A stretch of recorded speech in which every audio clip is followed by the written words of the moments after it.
Muy buenas noches, señoras y señores. Muchísimas gracias por estar acompañándonos un miércoles más aquí en el Toro por los Cuernos. En un toro muy enrevesado, porque es nada más y nada menos que el toro que va a hablar de unas posibles inversiones de una gran empresa que pudo haber estado en Ferrol desde hace ya 7 años, que se han perdido 7 años maravillosos, que esta inversión se hizo en Viana do Castelo, que en este momento ha regenerado, diríamos, la vida activa de Viana do Castelo, porque en este momento ha supuesto un revulsivo para aquella ciudad y que podía haber sido un revulsivo para la ciudad de Ferrol. Hace tiempo que hablamos de esto, lo mismo que de las energías eólicas, de las energías renovables, de toda esta cuestión, pero nos vamos a centrar hoy sobre todo en esa empresa que pudo ser, que no fue y que sí puede llegar a ser dentro de unos años, siempre y cuando las condiciones sean las adecuadas, claro. Hablamos de Enercon. Y ustedes me dirán, ¿qué es Enercon? Bueno, pues Enercon, y para hablar de Enercon tenemos en este momento con nosotros al director comercial de la empresa Enercon en Portugal, que es Manuel Muruapaz. Manuel, muy buenas noches. Hola, buenas noches. Muchísimas gracias por estar otra vez aquí con nosotros, porque ¿te acuerdas el primer programa que hicimos, hablando un poco de esta empresa que pudo ser en Ferrol, se pudo hacer en Ferrol, precisamente al lado de Astano, en los terrenos de Imenosa, hace 6 o 7 años, y que ahora nos vas a contar tú cómo fue el proceso y todo esto? Y entonces luego estuvimos hablando también de las energías alternativas, de las energías renovables, del lobby, de las energías tradicionales, bueno. Y entonces mucha gente en la calle me ha dicho, oye Pepa, ¿por qué no centráis el tema en lo que pudo ser, en lo que es y en lo que puede llegar a ser Enercon para Ferrol? Entonces, yo te digo, primero, ¿qué es Enercon? Sitúanos. Bueno, Enercon es una multinacional alemana que empieza en la energía eólica como todo este sector, que es bastante nuevo. Es un sector de escasamente 30 años. 30 años atrás no había tecnología. Las máquinas eólicas que había eran unas varillas metálicas de celosía, con unas palas de madera, una producción muy pequeñita de energía, y eran la mayoría del sector eran incluso hippies, buena gente hippie, pero tanto Ecotecnia en Cataluña, por poner un ejemplo, no era un grupo de ingenieros que tenían, digo lo de hippie porque era la época del hippie, sí, de las flores, el medio ambiente, la limpieza. Los años 70. Los años 70. Era gente que creía en otro tipo de energía que no contaminara, ¿no? Que no fuera carbón, que no fuera petróleo, que no fuera gas, no fuera nuclear. De aquella había mucho movimiento, nuclear no, como os acordaréis. Y entonces pensaron que el viento, que estaba ahí, que se podría utilizar para otras cosas, basándose en que ya el viento movía en la época de Cristóbal Colón toda la náutica que salió de Ferrol, todos aquellos galeones que se fabricaban, pues eso funcionaba única y exclusivamente con viento. Y las aplicaciones posteriores, pues de molinos de agua que bombeaban agua y tal, siempre se pensó que el viento se podría utilizar. Entonces ya cuando empiezas a hablar, estos ingenieros que empiezan a salir de la universidad de Dinamarca, de Alemania básicamente, empiezan a plantearse que hay que utilizar otra energía, pues basándose en la energía del viento es cuando empiezan a hacer sus prototipos. Primero eran CEOs pequeños, muy caros de fabricar, etcétera, etcétera. Pero esto estamos hablando de 30 años, nada más 30 años atrás. O sea, por ejemplo, por poner ejemplo, la aeronáutica, el automovilismo, pasan de un siglo, ¿no? La tecnología ya. La nuestra es de escasamente 30 años. Hace 30 años no había en Galicia, como verán todos los espectadores de Ferrol, sabrán, hace 30 años no había ningún aerogenerador instalado en Galicia, no se veía ninguno. El año 85 es cuando empiezas a construirse el primer prototipo, el Agua 60, sí, que entonces era el aerogenerador más grande del mundo con tecnología alemana. Se construyó por por compañías eléctricas españolas para este prototipo, para este ensayo, porque era muy caro. Estamos hablando de que la inversión entonces de esa máquina sola costó 1.300 millones de pesetas del año 82, que fue cuando se empezó a instalar la máquina. Empezaron al 85, fue operativa, era un parque eólico en Malpica. Hoy esa máquina se ha quitado de allí hace muy pocos años, hace 5 o 6 años se ha retirado ya por vieja, por obsoleta, pero era una máquina que era costosísima. Imagínense, una máquina de 1.3 megavatios salía 1.300 millones de pesetas.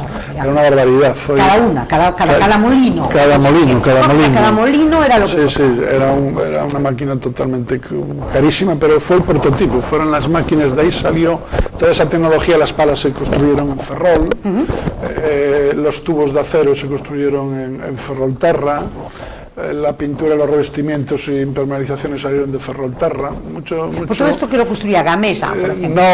No, Gamesa no existía. No existía. Esto lo construyó todo en los laboratorios y naves que tenía Fenosa, Unión Fenosa, y Endesa en Galicia, entre las dos. De hecho ese prototipo lo pagaron entre las dos, más fondos de la Unión Europea y fondos del gobierno. Y en este momento toda esta energía, estos componentes de molinos, que yo les llamo molinos, así para... Sí, todo el mundo le llama molinos. Y las palas y los molinos se han abaratado una barbaridad. Una barbaridad. Desde entonces, fijaros, ahora mismo un aerogenerador cuesta... Un aerogenerador de 3 megavatios, o sea, 3 veces más grande en potencia que el que estamos hablando, 3 veces más, cuesta 3 millones de euros, que son 600 millones no llega a 600 millones, ¿no? 500 millones. Sí, 500 millones de pesetas. O sea, se abarató una barbaridad. Aproximadamente. Y entonces, la empresa Enercon, para que nosotros nos hagamos tal... Entonces, Enercon empieza en un garaje. ¿Qué tipo de empresa es? Curiosamente, como todas esas empresas de alta tecnología, empieza en un garaje, empieza por un hombre un creativo, un doctor en ingeniería hidráulica, ingeniería mecánica, un doctor alemán, que el hombre empieza a fabricar la máquina convencional. O sea, todos tiraban por lo que había antes. La tecnología que había, pues era con multiplicadora. Con multiplicadora, pues obviamente, eso es una reductora inversa, es una multiplicadora, lo cual lleva mucho consumo de aceite, ¿no? Y el aceite no entorna bien con las energías limpias, ¿no? Porque mucho aceite, muchos litros de aceite, hay un desgaste, las primeras máquinas vertían el aceite por fuera, etcétera, etcétera. Entonces, empezando a desarrollar ese tipo de máquinas, este hombre llega un día que se plantea, estamos ya llegando, este hombre llega a finales de los 90, y se plantea que el reto ya es otro más. O sea, el reto ahora es hacer una máquina que no utilice multiplicadora y que no utilice aceite, que sea realmente limpia, eficiente y más robusta. Y entonces él, como era un gran ingeniero hidráulico, y la gran hidráulica, todos sabemos, las turbinas hidráulicas básicamente, las mejores del mundo son alemanas. Y todos los que tienen ríos, o sea, todas las centrales hidráulicas, todas las compañías eléctricas saben que sus mejores motores, hay motores muy buenos, ¿no? Turbinas muy buenas, pero las mejores sin duda son las alemanas, porque los alemanes nos llevaban muchos años de experiencia en este tipo de turbinas. Y es entonces este ingeniero, cuando dice, pensando en las turbinas hidráulicas, basándose en el mismo principio de una turbina hidráulica, pero adaptándola al viento, pues inventa literalmente el primer aerogenerador de este tipo sin multiplicadora. Ese fue su éxito, y de hecho todo el mundo era escéptico, los propios alemanes, los compañeros, los colegas, no creían que esa máquina tuviera futuro, porque la veían terriblemente compleja de hacer, de construir y de mantener, y no creían en ella. Simplemente el que creyó fue él. Pero fue un éxito, que creyó tanto en su máquina que invirtió todo en esa máquina, se puso todo el empeño en construir esa máquina. A él iba bien con las otras máquinas, él las estaba vendiendo bien, ya se vendían bien, pero él creyó en esa máquina, fe ciega. Tanto creyó que al final las máquinas de este tipo, pues en Alemania coparon coparon el 58% del mercado alemán total, que estamos hablando de la primera potencia eólica del mundo. Alemania, la primera potencia eólica. La potencia eólica del mundo en eólica. Y entonces, y en este momento, Enercon como empresa, es una empresa, podríamos decir, entre las 2-3 empresas número 1 del mundo. Sí, por supuesto. En tecnología, para mí, yo vengo del sector, ya trabajé con Gamesa, trabajé con Vestas, trabajé con Repower, que fabricaban turbinas con multiplicadora, que fue la base de la Repower, era el primer tecnólogo que fabricó el prototipo que se puso en Malpica, del que hablé antes, el AW60. Pues la empresa Enercon empieza a desarrollar esto tremendo. El impulso que le dio el crecimiento fue brutal, y ya es una empresa que es familiar, que pasa de ser familiar, sigue siendo familiar, no entra en bolsa porque ya el dueño no quería perder el control de la compañía y que quedara en manos de bancos o en manos de gente que no supiera desarrollar la empresa, y creó una empresa familiar, pero que es una multinacional hoy en día. Es una empresa de más de 30.000 personas de empleados fijos, más de 28 fábricas, tiene fábricas en Canadá, en Brasil, en Portugal, en Alemania, en Francia, en Suecia, etcétera, etcétera. Bien, ¿por qué le interesa y cuándo le interesa a Enercon Ferrol? Enercon, su crecimiento seguía siendo exponencial, y Enercon había un potencial enorme en el sur de Europa de montar megavatios, o sea, Francia, Italia, Grecia, todos estos países. Había que montar Portugal, España en sí, se estaba montando mucha eólica. España era uno de los países que más crecía en eólica. Llegamos a ser la segunda potencia del mundo, España, en eólica, por detrás de Alemania, nada más. Era cuando Estados Unidos, por ejemplo, tampoco creían mucho en la eólica y sus gobiernos no apoyaban la energía eólica. Estoy hablando del gobierno de Carter, de Jimmy Carter, después el de Reagan, Ronald Reagan. Todos estos gobiernos no creían en la eólica.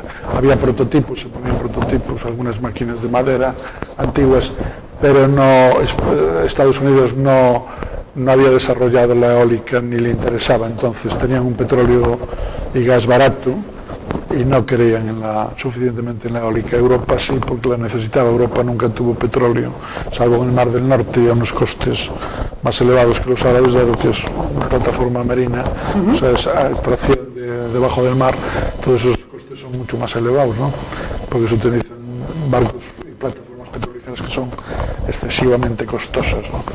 Y de mantener, y el personal tiene que estar muy bien remunerado para vivir en ellas meses y meses. Y entonces, en ese momento, y tal y como están las condiciones y tal, se fijan en Ferrol. Se fijan en Ferrol. ¿Y estamos hablando de qué año? Se fijan en Galicia, y dentro de Galicia las recomendaciones tanto de Endesa como de Nerfin, de compañías clientes nuestros, recomiendan que la zona medio idónea. Endesa tenía todas las instalaciones de aquella, las minas de carbón, sí, y todo esto, su núcleo fuerte eran Aspontes, y su carbón lo sacaban por Ferrol. Entonces Endesa ya conocía la zona de Ferrolterra muy bien.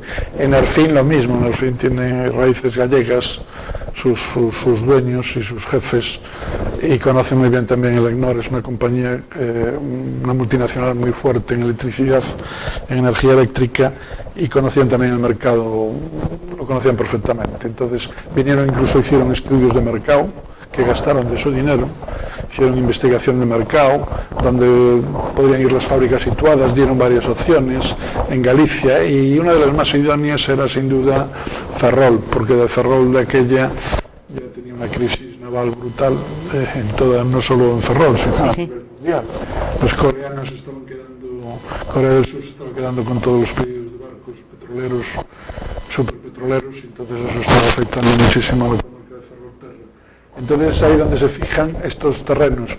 Entonces hablan con Enercon de hacer un consorcio industrial para poner aerogeneradores. Primero tienes que tener un mercado por lo menos cerca para que puedas vender esos aerogeneradores sin tener que pensar solo en la exportación. Tienes que tener un mercado cautivo cerca, ¿no?